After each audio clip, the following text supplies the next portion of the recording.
Hey guys! Spiderman fans எல்லாத்துக்கும் ஒரு back to back mass update. என்னன்னா, முதல்ல பிக்கெஸ்ட் கேஸ்டிங் அப்டேட் யாருன்னா, ஸ்ட்ரேஞ்சர் திங்ஸ் ஃபேமான சாடி சிங்ஸ் புதுசா ஜாயின் ஆகுறாங்க.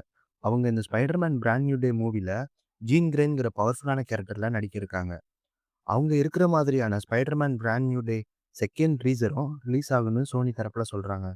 நேத்து நடந்த சினிமா கான்ல ஸ்பைடர்மேன் பிராண்ட் நியூ டேயோட போஸ்டரும் அப்புறம் அந்த மூவியோட ஒரு சில எமோஷனல் சீன்ஸையும் அங்க உள்ள ஆடியன்ஸுக்கு காமிச்சிருக்காங்க. இந்த மூவியோட போஸ்டர்ல நம்ம ஸ்பைடர்மேன் க்ளோஸ் அப் ஷாட்ல இருக்காரு. அவரோட ஐ ரிஃப்ளெக்ஷன்ல சிட்டியும் நம்ம எம்ஜியோட ஃபேஸும் தெரியுது. இதுல ஹிண்ட் என்னன்னா, ஸ்பைடர்மேன் இன்னும் அவங்க லைஃப்ப டிஸ்டன்ஸ்ல இருந்து தான் பார்க்குறாரு. அப்புறம் இந்த போஸ்டர் டோன் ரொம்ப டார்க்கா, பிரைட் இல்லாம நெறைய ஷேட்ஸ் யூஸ் பண்ணியிருக்காங்க. இதுல இருந்து கிளியரா தெரியுது இந்த மூவி பல எமோஷனல், சீரியஸ் டைரக்ஷன்ல போகுதுன்னு. நேத்து நடந்த சினிமா கான்ல ஆடியன்ஸுக்கு காமிச்ச ஒரு சில சீன்ஸ நம்ம பார்க்கலாம்.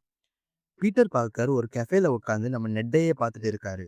ஆனா நெட் தான் எல்லாத்தையும் மறந்துட்டாரே. சோ பீட்டர் எப்படி ரெகக்னைஸ் பண்ணுவாரு? அப்புறம் நம்ம நெட் ஒரு பார்ட்டிக்குள்ள போறாரு. அவர் பின்னாடியே பீட்டரும் ஃபாலோ பண்ணி அதே பார்ட்டிக்குள்ள போறாரு.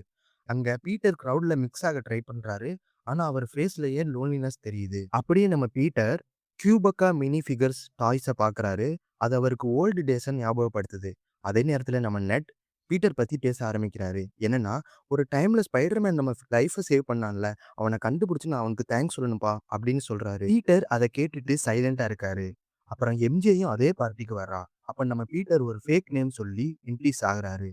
அதுக்கப்புறம் எம்ஜே போய் நெட் கிட்ட சொல்றா, "எனக்கு இன்னைக்கு ஜாப் ஆஃபர் வந்தது. ஆனா நான் அத ரிஜெக்ட் பண்ணிட்டேன். எனக்கு லைஃப்ல ஏதோ ஒண்ணு வெயிட் பண்ற மாரியே ஃபீலா இருக்குன்னு" சொல்றா. திடீர்னு ஒரு ரேண்டம் காய் வந்து எம்ஜேவ கிஸ் பண்றான். பீட்டர் அத ஜஸ்ட் பார்த்துக்கிட்டு எதுவுமே செய்ய முடியாம நிக்கிறாரு. அப்படியே சீன் அங்கே கட் ஆகுது. ஸ்பைடர்மேன் எனிமீஸ் கூட அலோனா ஃபைட் பண்ணிக்கிட்டு இருக்காரு. ஸோ காய்ஸ், இந்த மூவி எமோஷனல் பிளஸ் டார்க்னஸா இருக்க வாய்ப்பு